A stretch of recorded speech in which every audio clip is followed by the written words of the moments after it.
Hi ಸ್ನೇಹಿತರೆ, welcome back to my channel. ಇವತ್ತು ನಾನು ಗೋಧಿ ಕಡುಬು ಮತ್ತು ಮೆಂತ್ಯ ಚಟ್ನಿನ ಮಾಡ್ತಾಯಿದ್ದೀನಿ. ಅದಕ್ಕೆ ನಾನು ಫಸ್ಟು ಗೋಧಿ ಹಿಟ್ಟನ್ನು ತಗೊಂಡಿದ್ದೀನಿ. ಅದಕ್ಕೆ 3 ಟೇಬಲ್ ಸ್ಪೂನ್ ಆಫ್ ಅಕ್ಕಿ ಹಿಟ್ಟು ಹಾಕ್ತಾಯಿದ್ದೀನಿ. ಸ್ವಲ್ಪ ಉಪ್ಪು, 1 ಟೇಬಲ್ ಸ್ಪೂನ್ ಎಣ್ಣೆ. ಇದನ್ನು ಡ್ರೈಯಾಗಿ ಕಲಿಸ್ಕೊಂಡು ಆಮೇಲೆ ಸ್ವಲ್ಪ ನೀರು ಹಾಕಿ ಚಪಾತಿ ಹಿಟ್ಟನ್ನ ಕಲಿಸ್ಕೊತೀವಲ್ಲ ಅದಕ್ಕೆ ಕಲಿಸ್ಕೋಬೇಕು ಈ ಥರ. ಇವಾಗ ಇದನ್ನು 10 ಮಿನಿಟ್ಸ್ ನೆನೆಗೆ ಬಿಟ್ಬಿಡಿ. ಅಷ್ಟೊತ್ತಲೇ ನಾನು ಚಟ್ನಿ ಮಾಡೋಣ. ಓವರ್ ನೈಟ್ ಆಗಿ ಮೆಂತ್ಯ ಕಾಳನ್ನು 1 ಸ್ಪೂನ ನೆನೆ ಹಾಕಿದ್ದೀನಿ. ಹಾಗೆ ಅದಕ್ಕೆ ಕೊತ್ತಂಬರಿ, ಕರಿಬೇವು, ಹುಣಸೆಹಣ್ಣು, ಬೆಲ್ಲ, ಜೀರಿಗೆ, ಬೆಳ್ಳುಳ್ಳಿ ಹಾಗೆ ಖಾರ ಪುಡಿನೂ ತೊಗೊಂಡಿದ್ದೀನಿ.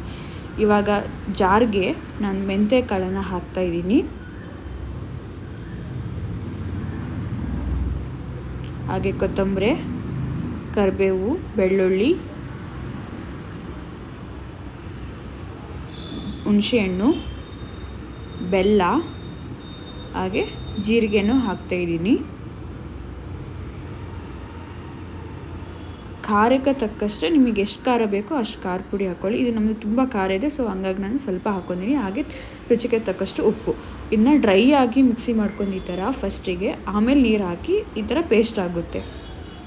ಇವಾಗ ನಾನು ಚಪಾತಿ ಹಿಟ್ಟು ಮತ್ತು ಅಕ್ಕಿ ಹಿಟ್ಟು ಹಾಕಿ ಕಲಿಸ್ಕೊಂಡಿದ್ದೀನಲ್ಲ, ಅದನ್ನೇ ನಾವು ಪೂರಿ ಉತ್ತೀವಲ್ಲ, ಪೂರಿ ಉದ್ದೋಷ್ಟು ಉಳ್ಳಿ ತೊಗೊಂಡು ಬಟ್ಲ ರೀತಿಯಾಗಿ ಮಾಡ್ಕೋಬೇಕು. ಈ ಥರ ಬಟ್ಲ ರೂಪದಲ್ಲಿ ಮಾಡ್ಕೊಂಡು ಒಂದು ಪಾತ್ರೆಗೆ ನೀರು ಹಾಕಿ, ಅಂದರೆ ಎಷ್ಟು ನೀರು ಹಾಕಬೇಕಂದ್ರೆ ಆ ಬಟ್ಲು ಮಾಡ್ಕೊಂಡಿರ್ತೀವಲ್ಲ ಆ ಬಟ್ಲು ಮುಳುಗೋವಷ್ಟು ನಾವು ನೀರು ಹಾಕಬೇಕು.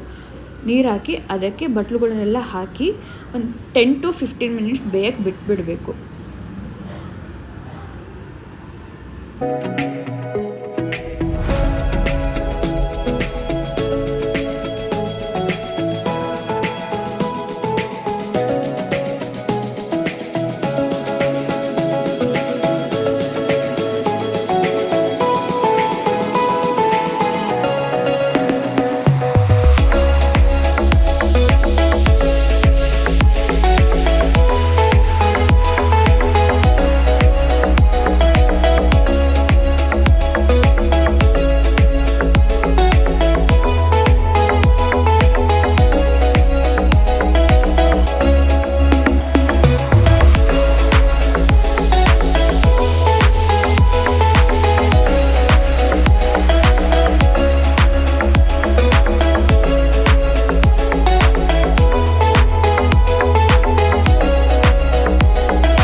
ಇವಾಗ ಇದು ಆಗಿದೆ.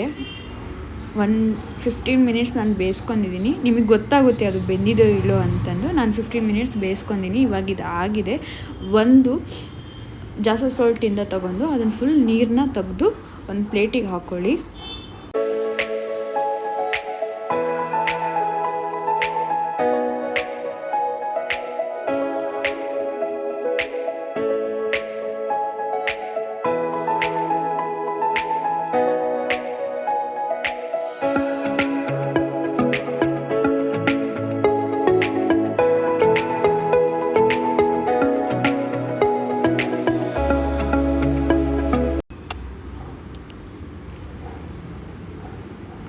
ಇವಾಗ ಒಂದು ಪ್ಲೇಟಿಗೆ ನಾನು ಮೆಂತ್ಯ ಚಟ್ನಿ ಮಾಡಿದ್ನಲ್ಲ ಅದನ್ನ ಹಾಕ್ತಾಯಿದ್ದೀನಿ. ಹಾಕಿ ಇದಕ್ಕೆ ತುಪ್ಪ ಹಾಕ್ಕೊಂಡು ತಿಂದರೆ ನಿಜ ಒನ್ ಮೋರ್ ಅಂತೀರ, ಅಷ್ಟು ಟೇಸ್ಟಿಯಾಗಿದೆ. ಎಲ್ಲ ಕಡುಬುಗಳಿಗೂ ತುಪ್ಪ ಹಾಕಿ ಚಟ್ನಿಗೂ ತುಪ್ಪ ಹಾಕ್ಕೊಳ್ಳಿ, ತಿನ್ನಿ. ನಿಜ ಎಷ್ಟು ಸಖತ್ತಾಗಿ ಟೇಸ್ಟಿಯಾಗಿದೆ, ಅಷ್ಟು ಒನ್ ಮೋರ್ ಅಂತಿರ್ತೀರ. ಈ ವಿಡಿಯೋ ನಿಮಗೆ ಇಷ್ಟ ಆಗಿದೆ ಅಂತ ನಾನು ಅಂದ್ಕೊತೀನಿ. ಹಾಗೆ ಲೈಕ್ ಮಾಡಿ, ಶೇರ್ ಮಾಡಿ, ಕಮೆಂಟ್ ಮಾಡಿ. ನೆಕ್ಸ್ಟ್ ಯಾವ ರೆಸಿಪಿ ಬೇಕು ಅಂತ ನನಗೆ ಕಮೆಂಟ್ ಮಾಡಿ, ನಾನು ಆ ರೆಸಿಪಿನ ಮಾಡ್ತೀನಿ.